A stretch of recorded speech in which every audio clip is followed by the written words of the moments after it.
Welcome to my full review of the LEGO DC Comics Superheroes Batman Killer Croc Sewer Smash set, which is a real handful of a name. I want to get to that handful of a bat tank there, but first I need to cover the villain.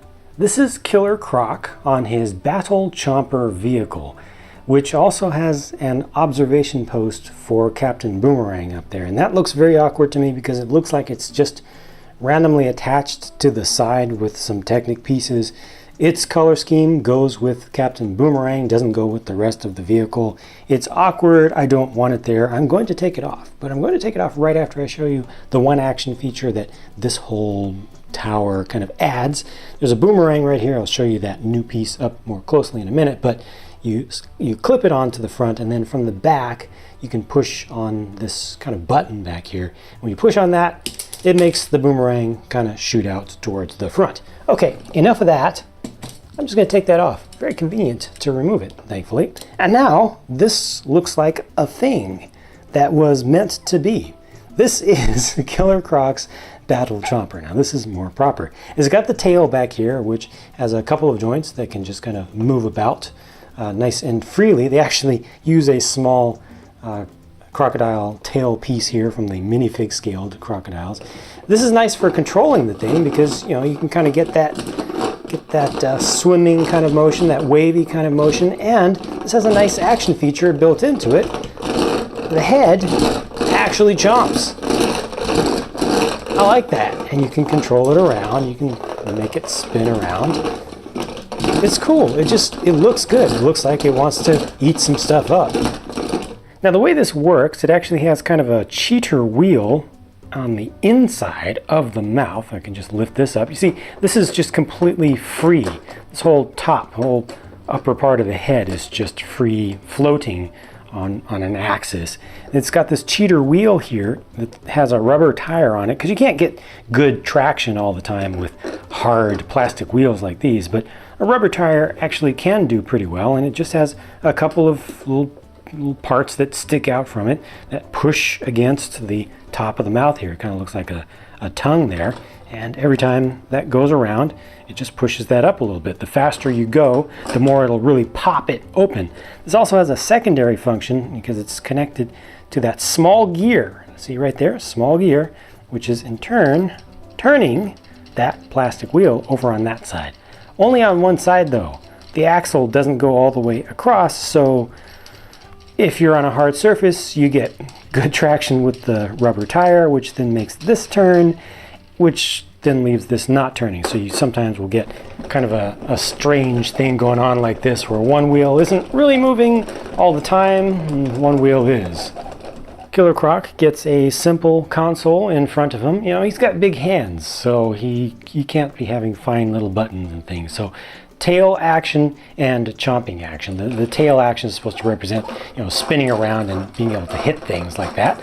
That's another nice thing that you can do with it. This thing is really designed for play quite well. And then the chomping is supposed to activate or deactivate the opening and closing of the mouth. Also notice these teeth, different sizes for the top and the bottom, but they are molded in light yellow, not the regular yellow, but light yellow, which is a relatively uncommon color.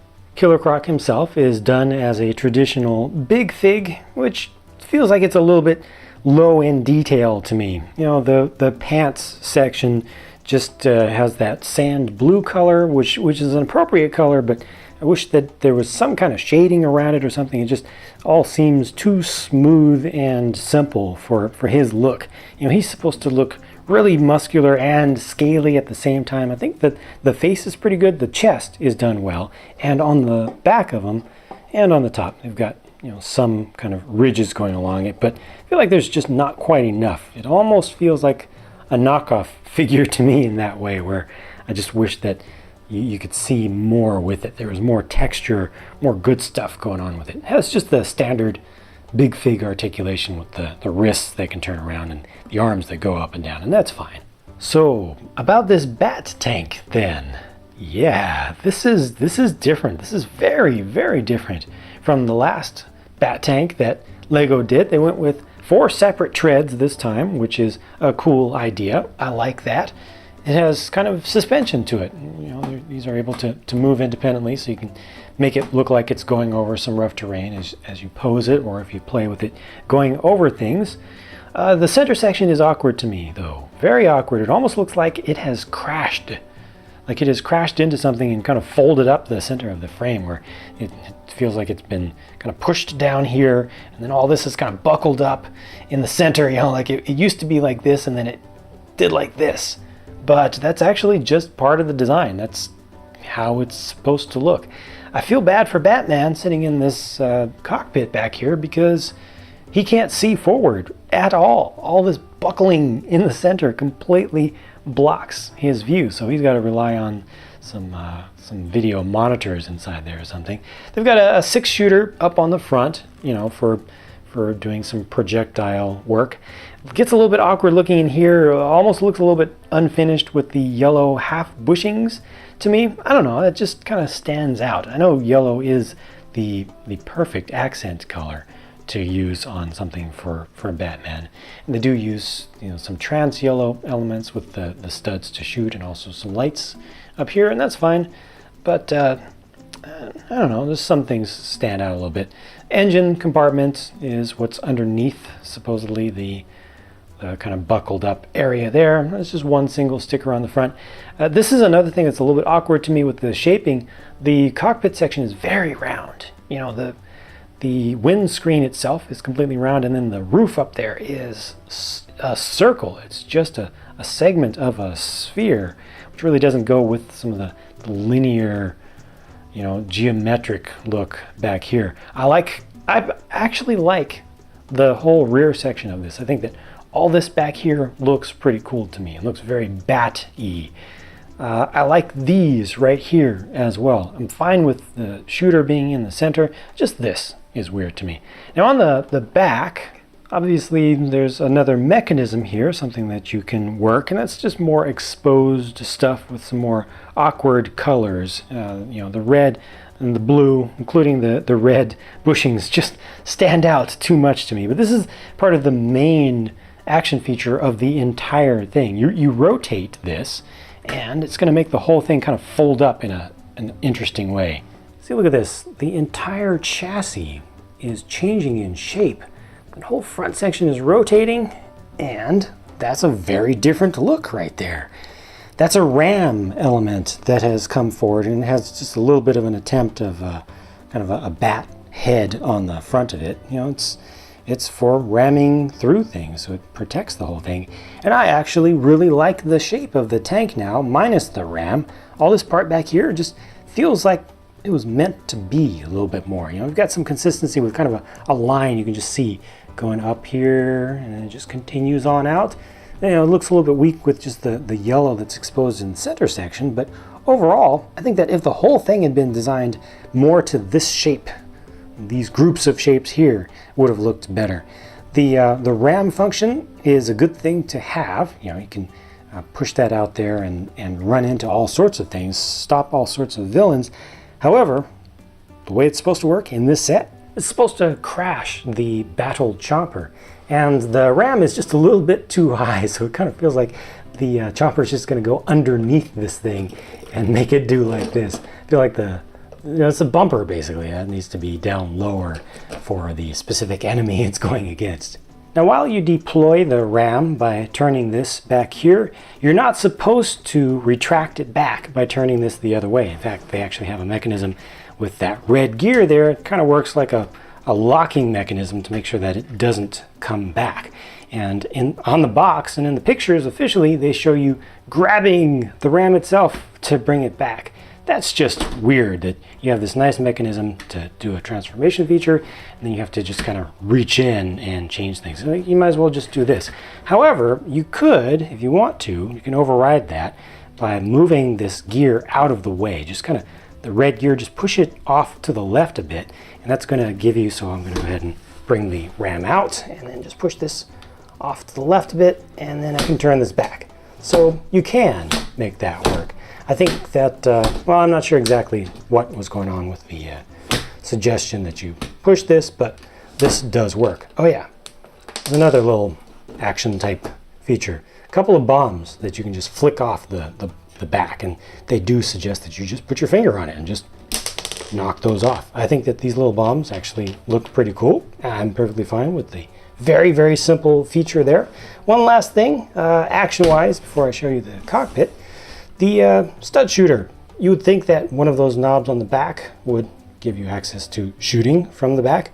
Well, no, this is someplace where you absolutely do need to put your fingers on the model in the front and actually rotate this around to get those to shoot out one at a time. The top of the driving compartment just hinges right back, and you can see that Batman was lying down there looking up towards the roof of the thing, I guess. I guess you have to kind of imagine that the ceiling of the driving compartment is where that all-important video monitor would be, so he can actually see forward. But yeah, he has to lean back quite a bit, and he does have a console at the front, which he would have to lean way forward to be able to see, and that just has a sticker on it. Here's a closer look at the four figures, starting with Batman on the left, and I think it's a very good looking Batman. I know that a lot of viewers do prefer to see the double molded legs with the black kind of boots there, and I agree, you know, those definitely look better, but I feel like there is a good amount of contrast between the black, the highlights, and the gold. Just, it's a good looking figure, I think, and he does come with a Batarang there that's in silver. The next character over is Katana from Suicide Squad. I think this is the first time we've gotten Katana from Lego. The highlight of that figure, to me, is the printing on the right arm. It's a metallic silver color. It looks nice. It's got black accents and outlining. It's good. The torso print, I think, is fine. I wish there was a little bit more detail beneath that going into the hips or the legs. We did get the double molded legs here with the red boots. The face, I think, is just a little bit off. I feel like the distance between the vertical distance between the eyes and the mouth is just a little bit too much. Just a little bit. But it's not bad. The next figure over is Red Hood, who I think looks great here. The mask is pretty perfect. The shape of the eyes is just translated to Lego really well. And the jacket and the suit underneath just looks really good. You got two guns there. Captain Boomerang over on the right looks really good to me as well. And here they took the printing all the way through from the torso into the hips and down into the legs. So you can see the jacket is long. And he's got that new boomerang piece, which I promised to show you better earlier on. And that, I think, is done just perfectly well also. It can be held on either side. It's got the bar-sized kind of extrusion going down it that's not too obvious. You can see it better from this side. You can see just the bar going down there, which makes it perfect to be able to clip into the hands of something or to clip onto something. Also has an anti-stud on the underside, a regular stud on this side. This character has printing on his cap. That's metallic. That's all good. But once I noticed that his face looks like General Hux from Star Wars The Force Awakens, I just couldn't unsee that anymore. It does look pretty good for this character, but I just have to see him as a boomerang wielding Hux at this point now, which is just a little bit on the funny side. There's more to be seen with these figures. Let me get them swapped around to the backs. Good printing here, appropriate printing here, only a little bit of printing here, and then Batman has a good amount of printing on the back of his head. No alternate face for Red Hood, of course, because they just had to show the back of the hood. Batman gets two faces as usual. Katana does get an alternate face, which is a really good one. No alternate face for Captain Boomerang. And lastly, just see the faces from the front, completely unobscured. There you go. They also included this bike in the set for Red Hood to ride around on, and it's got stickers on the sides of the fairing just to give it a little extra detail. You know, it's a real fine, low racing sport bike kind of design, and they intend for you to ride Katana on the back of this thing. So it has two studs there, so I'm just turning Katana's face right now to look a little bit more appropriate. And she can just stand there because, you know, she's got really good balance and such, so she can be just riding along like that. And when it's time to hop into battle, she's just going to jump off. You can also make her sit, kind of side saddle like this, although It's kind of offset to one side and then makes it a little bit difficult for the bike to balance. It wants to fall over, and maybe I can get the katana to be used as a little bit of, almost, not quite. Need to add something for kind of a kickstand, or just add a plate on the underside of this to get it to stand up. One other thing about the bike, one thing that's missing is actually a place for Red Hood to put his guns. There are no clips for that or anything. If it felt like I was making fun of a lot of things about this set, that's because I was. There's some great source material here that they could have made into some really cool stuff, but I feel like the bat tank, which makes up most of the set, is just too weird, man. Just too weird. The little chopper thing is actually pretty cool the way that it works out, although it does have its issues as well, and I don't know what was going on with that add-on thing for Captain Boomerang. Super awkward. Definitely the figures are the high points of this to me, especially the minifigures. The big fig of Killer Croc is okay. It's a little bit plain to me. But the set on the whole just isn't something that I feel like I would be particularly proud to own for a long time as a DC Comics fan who's also into Lego.